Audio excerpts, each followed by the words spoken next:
India वालों কি হলো বল। देखो लीची खाएगा क्या भीख करके भिखारी वालों हमारी जिंदगी झंड कर दिया है घटिया इंसान। যাই হোক কেউ তো মানলো আমরা ইন্ডিয়ানরা তোদের জীবন ঝন্ড করে দিয়েছি, এটাই শুনে শান্তি। কিন্তু তোরা তো কেউ মানতে চাস না ভাই, তোদের জীবন ইন্ডিয়ানরা ঝন্ড করে দিয়েছে, তুই মেনেছিস, আমি খুশি হলাম। আর কি বললি?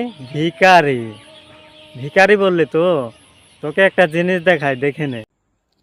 গুগলে ট্যাপ করলাম, এবার একবার সার্চ করে দেখি। ओके गूगल, सबसे ज्यादा भिखारी कौन सी देश में पाया जाता है? उत्तरी दुनिया में सबसे ज्यादा भिखारी पाकिस्तान में पाई जाती है। ओह माय गुडनेस, देख लिया ना? देखो अब सुन भी लो। दुनिया में सबसे ज्यादा भिखारी पाकिस्तान में पाए जाते हैं।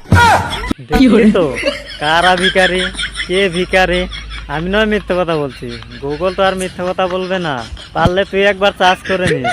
আর তোর লেচু, তুই ভিডিওটা দেখ। তো লিচু ধরে রয়েছে, মানে গাছের লিচু মানে পেকে ফেটে গেছে, কি অবস্থা দেখো। দেখলি তো আমাদের এদিকে লেচু পেকে পেকে পচে পচে পড়ে যাচ্ছে, আমাদের এদিকে খাওয়ার লোক নেই। আর তোরা ভিখারি, তোরা খা, তোদের তো লড়াই করতে হবে, প্রোটিনের প্রয়োজন, তোরা বেশি বেশি খা।